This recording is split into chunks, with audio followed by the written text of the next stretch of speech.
Oke guys, balik lagi sama gue si Kerempeng di sini. Jadi di video kali ini gue mau kasih informasi menarik lagi buat kalian.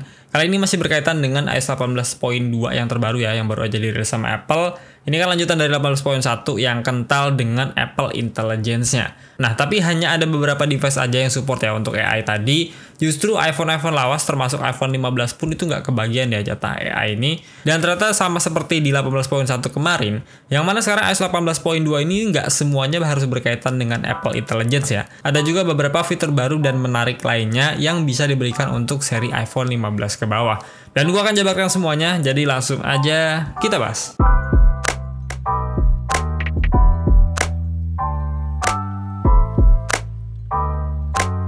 Oke, ini dia iOS 18.2 yang versi resmi ya. Jadi selain iOS itu Apple juga kasih software update untuk di device yang lainnya, yaitu ada iPadOS double ya 18.2 dan juga iPadOS 17.7.3, ada macOS 15.2, ada tvOS 18.2, visionOS 2.2 dan yang terakhir ada watchOS 11.2. Semuanya itu bisa kalian update kalau punya device-nya masing-masing.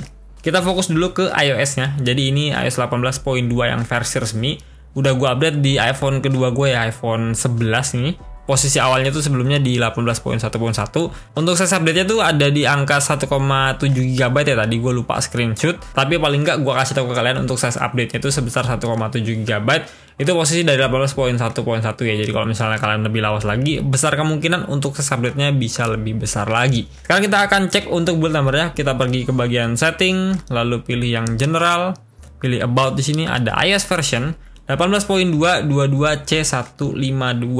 Jadi buat kalian yang mau update ke 18.2 versi resmi ini, pastikan untuk build number-nya sama seperti yang ada di iPhone gua ini. Kemudian untuk modem firmware-nya gue dapetin di angka 6.01.01. Dan yang terakhir itu ada iPhone storage, kita cek di sini. Untuk loadingnya ya lumayan cepet ya. Kita scroll ke paling bawah. Itu ada iOS, gue dapetin di angka 11,35 GB. Ini iOS aja tanpa Apple Intelligence, karena memang iPhone 11 itu kan nggak support juga ya untuk dukungan Apple Intelligence. Dan yang terakhir di sini ada sistem datanya. Untuk size-nya tuh gue dapetin di angka 8,96 GB. Untuk size ini memang tentatif ya, dia bisa berubah-ubah setiap waktunya. Jadi kalian nggak usah khawatir untuk size dari sistem datanya. Sekarang kita akan cek mengenai apa aja yang baru di 18.2 yang versi resmi ini, khusus untuk iPhone yang nggak support Apple Intelligence. Yang pertama itu ada di aplikasi Mail. Kita pergi ke Mail sini, aplikasi bawaannya Apple. Nah, jadi sekarang tuh Apple meredesign aplikasi Mail-nya ya. Jadi seperti ini. Di sini ada beberapa perubahan ya. Kalian bisa mengurutkan jenis email masuk berdasarkan kategorinya. Di sini ada primary. Ini untuk email masuk yang utama ya. Jadi email utama tuh akan masuk di bagian primary sini. Ada gambar keranjang di bagian sampingnya sini. Kalau kita tap sini itu ada transaction ya, yang mana itu berkaitan dengan semua transaksi yang ada di iPhone kalian. Nanti untuk masuk emailnya ada di bagian sini kalau misalnya kalian mau masukin di kategori transaction. Terus ada updates. Nah, ini berkaitan dengan sosial media ya, yang berkaitan dengan mail dan juga iPhone kalian. Dan yang terakhir di sini ada promotion. Ini berisi penawaran-penawaran dari orang lain yang ditujukan ke email kalian. Dan kalau kita pencet titik 3 di bagian sini nih, kita pencet sini pojok kanan atas. Di sini ada kategori dan juga list view ya. Untuk yang terbaru di 18.2 itu kan di kategori, jadi bisa diurutkan berdasarkan kategori yang kalian inginkan. Kalau misalnya kita tap list view, nah dia akan berubah seperti semula ya yang ada di iOS 18.1 sebelumnya. Jadi terserah kalian mau pakainya tuh yang mode kayak gimana. Tapi kalau untuk gue pribadi kayaknya yang kategori itu lebih modern ya, lebih cakep aja dilihat dan lebih mudah juga untuk dioperasikan di aplikasi Mail-nya ini. Kemudian ada update tipis juga ya di aplikasi foto. Jadi kalau kita tap di bagian aplikasi foto sini, nah ini kan langsung munculin foto ya. Gue udah buka salah satu foto. Yang mana kalau misalnya kita buka kayak ini nih, kita tap seperti ini nih. Nah, awalnya kan kayak gini, ada bar di bagian atas dan juga bawahnya. Dia tuh nggak langsung nampilin full screen kayak gini ya. Ini kan 18.2 udah di-update sama Apple. Jadi pada saat kita buka salah satu foto, dia akan langsung nampilin full screen seperti ini. Full screen tuh sama seperti pada saat kita tap kayak gini ya. Nah, kita tap kan dia sama aja tuh kayak gitu. Itu namanya full screen ya. Jadi di 18.1 dan juga 18.1.1 kemarin tuh dia nggak kayak gini ya. Pada saat kita buka salah satu foto, dia akan langsung zoom out dulu gitu. Baru pada saat kita tap kayak gini, dia akan langsung zoom in sesuai dengan fit dari layar iPhone kalian. Nah, kalau 18.2 kan dia sama tuh ya. Pada saat mode kayak gini ada bar atas bawahnya dia tetap full. Dan gua tap kayak gini dia tetap full juga. Kalau untuk gue pribadi kayaknya lebih bagus kayak ini ya. Pada saat gue buka foto ya udah, kita nggak perlu tap 2 kali untuk dapetin full screen. Cukup tap sekali aja, walaupun ada bar atas bawahnya dia tetap full screen yang ditampilinnya. Masih di aplikasi foto, jadi sekarang tuh untuk icon di bagian share fotonya tuh dibikin mode gelap juga ya, sama kayak yang ada di icon settingnya kemarin. Jadi pada saat gue tap kayak gini nih di bagian share sini, nah icon-iconnya ini dia gelap gitu ya, berwarna gelap gitu karena dia nyesuaiin warna dari si home screen-nya, icon-icon yang ada di home screen yang udah gue customize.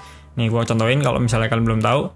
Pada saat gue tap tekan kayak gitu, kita pilih yang edit sini, pilih yang customize. Nah ini kan ada dark, ada light, ada automatic, ada tint ya. Kalau tint kan dia sesuai dengan warna yang kalian tentuin ya. Misalnya di sini merah. Nah pada saat gue buka foto lagi nih, gue ulang lagi untuk share-nya. Nah dia berwarna merah juga ya. Jadi warnanya tuh dia mengikuti dari icon yang ada di home screen tadi yang udah gue customize ya. Jadi kayaknya lebih bagus gue pilih yang dark aja. Nah di sini ini kita buka untuk yang mataharinya. Nah dia jadinya berubah lagi jadi seperti ini ya, jadi dark gitu. Kayaknya lebih bagus ya. Untuk si iPhone-nya tuh dia mode white mode, sementara untuk logonya dia bikin dark mode seperti ini. Jadi kelihatannya bagus. Nah sama seperti di aplikasi foto ini, jadi pada saat kita buka ke bagian setting, nah icon-iconnya ini dia berubah menjadi dark mode juga ya, menyesuaikan dengan si icon yang ada di home screen yang udah kita customize tadi. Gua akan contohin lagi ya, semisal gua ubah lagi di sini, kita pilih tint. Nah, dia akan berwarna merah, dan untuk logo di settingnya dia juga berubah semua ya menjadi warna merah, menyesuaikan dengan yang ada di home screen. Sementara di sini untuk dark mode-nya gue off ya, nggak gue onin, dia masih white mode untuk tampilan dari si iPhone-nya. Yang gue ubah cuman warna dari si icon di home screen-nya aja. Nah, gue ubah lagi ya ke dark, lalu mataharinya gue hidupin. Nah, dia white mode untuk iPhone-nya dan juga dark mode untuk si icon-icon dari si settingnya ini. Oh iya, ada tambahan baru juga di bagian setting. Kita scroll ke paling bawah, terus kita pilih yang apps ini. Nah, di bagian atas ini ada toggle baru, ada menu baru, yaitu default apps. Yang mana kalau misalnya kita tap, jadi sekarang tuh kita bisa menentukan aplikasi default mana yang ingin kalian gunakan di beberapa pilihan apps ini. Misalnya di sini kan ada email nih. Email itu kan ada Gmail dan juga Mail. Biasanya kalian pakai yang mana, tinggal pilih aja defaultnya di sini. Lalu ada messaging juga di sini, yang mana cuma ada message doang. Ada calling, ada call filtering, browser apps juga bisa kalian setting ya, mau Safari ataupun apa. Cuma di sini gue belum download untuk Google Chrome-nya, jadi cuma ada Safari aja. Untuk gue sih ini cukup berguna ya, karena kalian bisa menentukan secara default aplikasi yang sering kalian gunakan. Masih di bagian setting, kita pergi ke bagian sound and haptic. Mana ini sound and haptic? Scroll ke bawah, di sini ada volume limit ya, built-in speaker, kita tap aja di sini. Kalau kita enable kayak gini, dia defaultnya ada di 60% ya. Kalian bisa geser ke kiri sini kalau misalnya mau ngecilin dan juga ke kanan untuk ngegedeinnya. Volume limit ini berguna untuk mengatur seberapa keras speaker iPhone kalian untuk memutar audio kayak lagu, film, atau media lainnya. Cuma ini nggak berefek pada saat teleponan ya, hanya untuk media aja.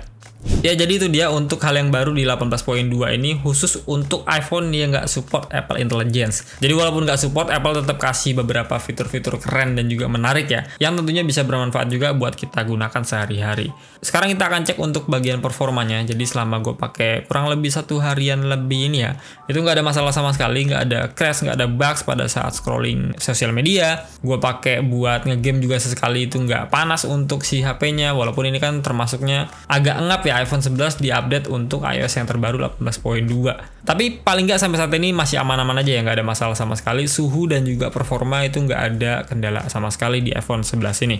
Gue udah tes juga untuk Geekbench score-nya di sini untuk CPU dan GPU-nya. Gue compare sama 18.1.1. Di 18.2 gue dapetin di angka 1744, sementara untuk multi-core-nya itu single core ya. Untuk multi-core-nya di 4091. Yang mana kalau kita compare dengan 18.1.1 itu gue dapetin di angka 1747 untuk single core-nya dan 3832 untuk multicore-nya. Jadi untuk single core-nya ada penurunan sedikit banget, nggak signifikan. Dan untuk multicore-nya ada kenaikan yang lumayan ya, lumayan bagus dari 3800 ke 4091, jadi ada sekitar 200-an. Lalu untuk GPU benchmark-nya juga udah gua tes. Di sini gua dapetin di angka 14.180 untuk yang 18.2. Sementara 18.1 gue dapetin di angka 14.135.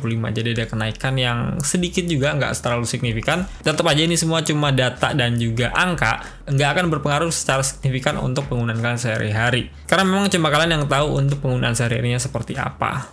Oke, paling itu dia aja yang bisa gue sampaikan kalian. Memang singkatnya seperti itu. Kalau misalnya kalian mau cek secara lebih terperinci lagi untuk 18.2 ini dengan Apple Intelligence, kalian bisa cek aja videonya di sini. Udah gue buatin videonya sebelum video ini tayang. Kalau kalian nggak keberatan, bisa like, share, and subscribe channel YouTube gue. Kita ketemu lagi di video berikutnya, and goodbye.